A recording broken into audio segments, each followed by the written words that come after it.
আরে আমাদের কি করুন মঞ্চে উপস্থিত আছেন আরে এটা আমাদের খুলুমকা। আসসালামু আলাইকুম।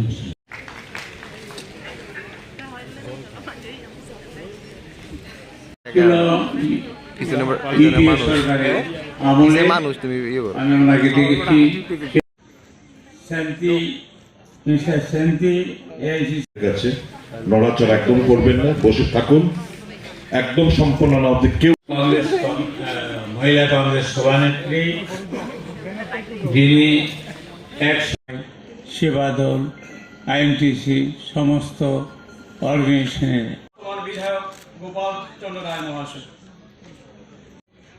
প্রাক্তন প্রেসিডেন্ট এবং কিছুদিন আগে আমাদের দলের নাম্বাজি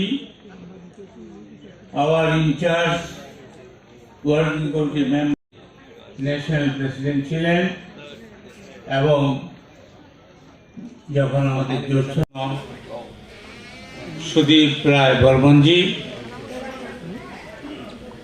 প্রাক্তনের রাজ্যের গর্ব परमानेंट इनवाइटेशन करते रहेंगे ताकि कांग्रेस का तिरंगा झंडा यूं ही लहराता रहे। आप सभी को बहुत बहुत शुभकामनाएं। रेस्पेक्टेड गिरीश जी, त्रिपुरा वंदे मातरम।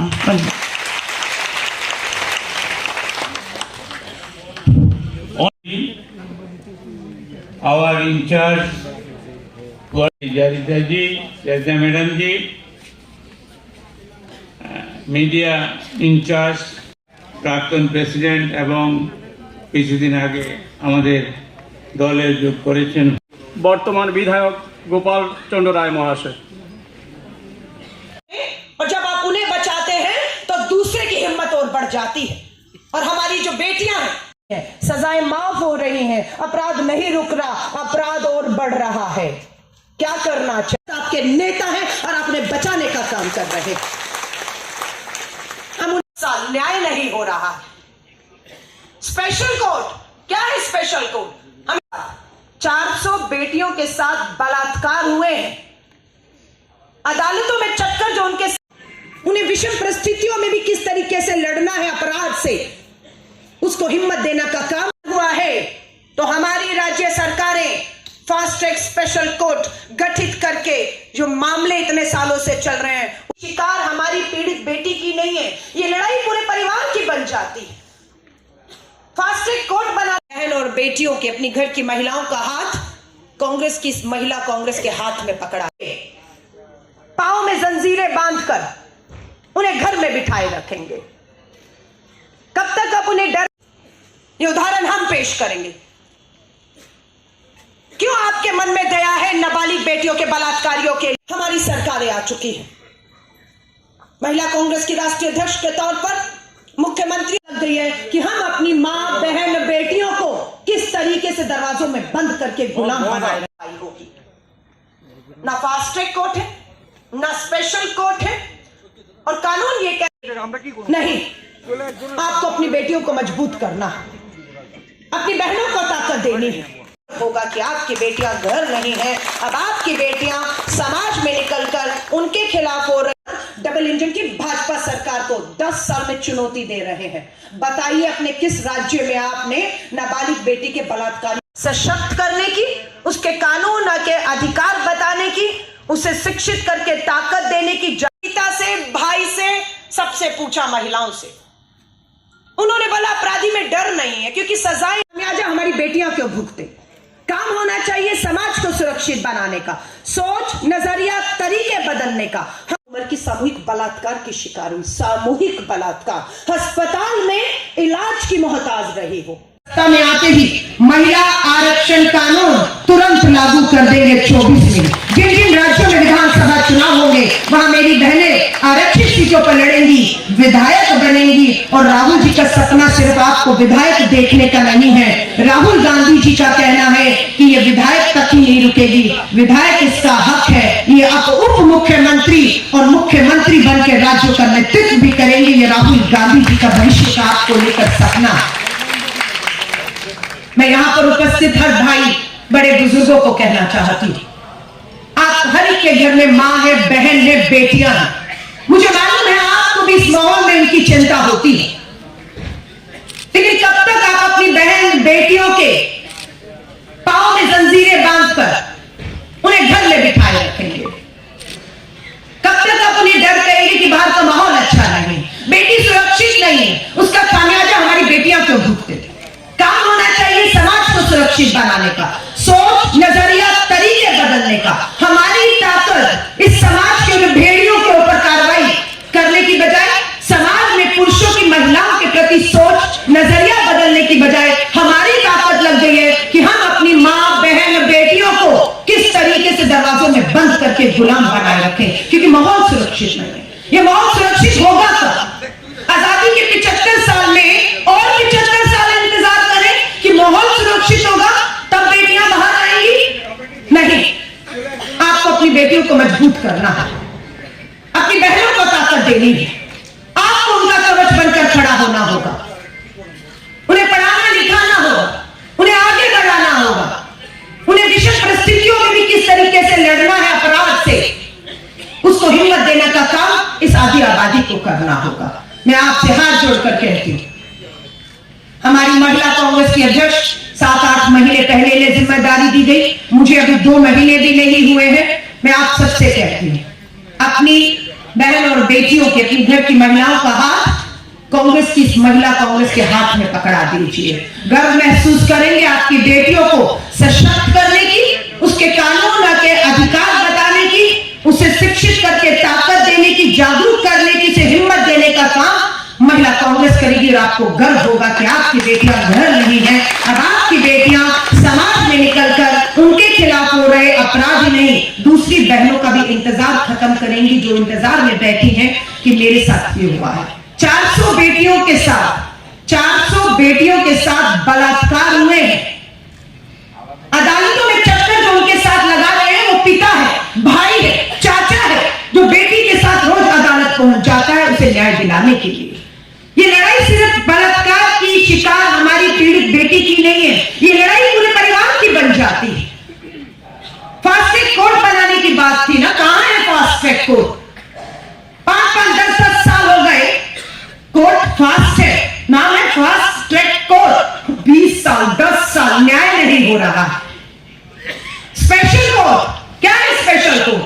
हमें यह कहा गया था कि स्पेशल कोर्ट होगी जहां पर सिर्फ नाबालिग बेटियों के साथ जो अपराध होता है उसकी ही सुनवाई होगी।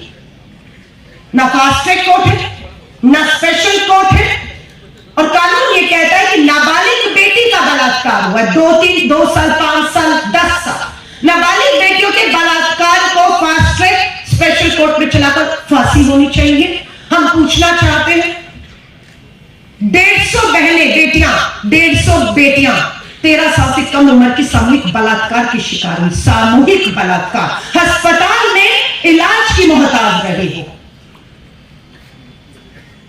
उनके बलात्कारियों को तो फांसी होनी चाहिए थी ना। डबल इंजन की भाजपा सरकार को 10 साल में चुनौती दे रहे हैं, बताइए अपने किस राज्य में आपने नाबालिग बेटी के बलात्कार को फांसी दी हो? बताइए, आपने बचाने का काम किया है।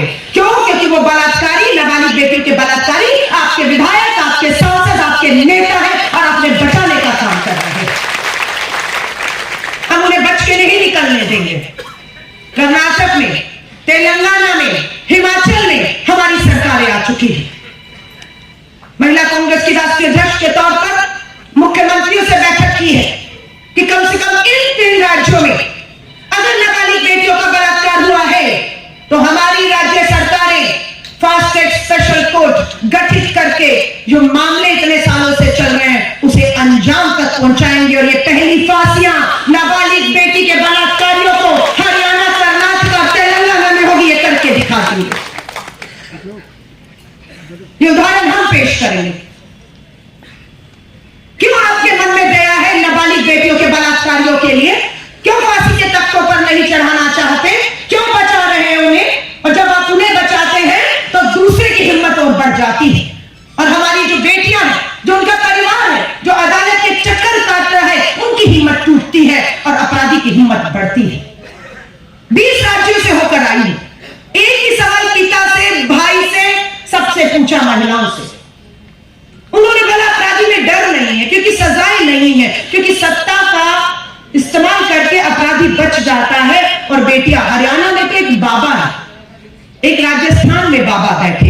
दोनों बाबा बलात्कार के दोषी करार दिए गए, उम्र क्या है, लेकिन भाजपा की सरकार बार बार उस बाबाओं को चुनाव से पहले वोटों के लिए पैरोल देकर छोड़ रही है। धन्यवाद करते हैं हरियाणा की सरकार ने, भाजपा की डबल इंजन की सरकार को फटकार लगाई, चाहे बिल्किस बानो के 11 बलात्कारियों को अंदर ठूसने के वापस आदेश देकर उन्हें ठूस दिया गया है। और हरियाणा में भी हाई कोर्ट ने कहा कि अब हमारी इजाजत, कोर्ट की इजाजत के बिना आप इन्हें पैरोल नहीं देंगे, ये हमारी जीत है। धन्यवाद करती है महिला कांग्रेस अदालतों के निर्णय न्यायाधीशों का, जो बिना डरे हमें इस तरह के फैसले दे रहे हैं। बहुत गुस्सा है समाज में महिलाओं के प्रति बढ़ते अपराधों को लेकर। एक मांग आई है, फांसियां नहीं हो रही हैं, पैरोल पे बाहर आ रहे हैं, बेल मिल रही है, सजाएं माफ हो रही हैं, अपराध नहीं रुक रहा, अपराध और बढ़ रहा है। क्या करना चाहिए? मेरी मां छत्तीसगढ़, झारखंड, मध्य प्रदेश सब जगह होकर आई। ये मां बहनों की तरफ से नहीं, नाबालिग बेटी के जो बलात्कार की शिकार हुई उसके पिता ने मुझे कहा, जो बहन की लड़ाई एक भाई अदालत में लड़ रहा है न्याय की, उस भाई ने कहा कि जब तक नाबालिग बेटी के बलात्कारियों को मुकदमा फास्ट ट्रैक स्पेशल कोर्ट में चलाकर इन्हें फांसी नहीं, इन्हें नपुंसक नहीं बनाया जाएगा, ये समाज सुरक्षित नहीं होगा। ये मां भाई ने उठाई, पिता ने उठाई। डर और खौफ। मैं आपसे पूछती हूं, जिसे नपुंसक बनाने की बात हो रही है वो है कौन? वो एक हमारी मासूम बेटी का बलात्कारी है। क्यों सहानुभूति है उसके लिए?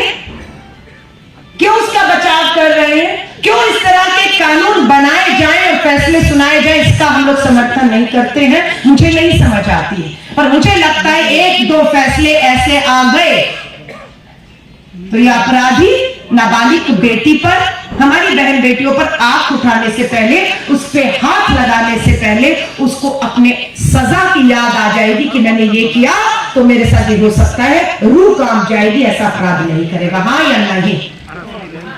हम बात करते हैं अपराध हो गया, अब सजा क्या मिलनी चाहिए? हम ये कह रहे हैं अपराध हो ही क्यों? अपराध को क्या अपराध होने से पहले रोका नहीं जा सकता है? अपराध को होने से पहले कैसे रोका जाए? कैसे डर खौफ पैदा किया जाए इन अपराधियों के मन में कि हमारी बेटियां बेखौफ होकर जी पाए, आगे बढ़ पाए? लेकिन हम सोचते हैं अपराध हो गया, चलिए जाकर मुआवजा दे आइए, चलिए बेटी का मुफ्त इलाज करा दिया, एहसान कर दिया हमारे ऊपर। नाबालिग बेटी 2-5 साल की मुफ्त का इलाज करा के एहसान कर दिया, उसको आर्थिक मुआवजा देकर उसकी जो जिंदगी से वो गुजरी है, जो घाव आपने दिए वो भर जाएंगे। कहते एफआईआर कर दी, अरे एहसान कर दिया एफआईआर करके, वो तो कानूनी अधिकार है हमारी बहनों का, गलत हुआ तो एफआईआर करनी होगी। आप एहसान दिलाते एफआईआर हो गई है, अपराधी पकड़ लिए गए हैं, उसके बाद तारीख पे तारीख पड़ रही है, सजाएं नहीं हो रही है, पैरोल मिल रहा है, बाहर आ रहे। तो मैं माफी चाहूंगी, आपका बहुत समय ले लिया, लेकिन मैं आप सबसे कहूंगी ये लड़ाई इस आधी आबादी की उस आधी आबादी को लिए बिना न लड़ी जा सकती है, न जीती जा सकती है। मेरी इस आधी आबादी की लड़ाई में, जिसमें आपकी मां, बहन, बेटियां, परिवार की महिलाएं शामिल हैं, इस लड़ाई में मैं आपका भी साथ मांगती हूं। उम्मीद है आप साथ देंगे हमारा। आप देंगे? आप साथ देंगे? इस लड़ाई को मिलकर लड़ना। मां हो, बेटा है, पिता है, मुझे मालूम है हर आदमी गलत नहीं, लेकिन आपकी भीड़ में वो दरिंदा कहीं छुपा होता है, उसको पहचान कर सजा देने का काम आपका और हमारा है। राहुल जी जो नारी न्याय की बात कर रहे हैं, उसके तहत मैं अपनी महिला कांग्रेस की अध्यक्ष को कहना चाहती हूं, हम जल्द नई कार्यकारिणी का गठन करेंगे और उसमें हमारे मंच पर उपस्थित सभी हमारे बड़े सीनियर प्रदेश अध्यक्ष आपका धन्यवाद करती हूं। महिला कांग्रेस की कल की बैठक में मुझे भी समझ आया कि प्रदेश कांग्रेस के सभी सीनियर नेताओं का पूरा समर्थन और सहयोग मेरी महिला कांग्रेस को प्राप्त है। इसके लिए मैं आपका शीर्ष नेतृत्व जो मंच पे बैठा है उनका धन्यवाद करती हूँ और उम्मीद करती हूँ आप इसी तरह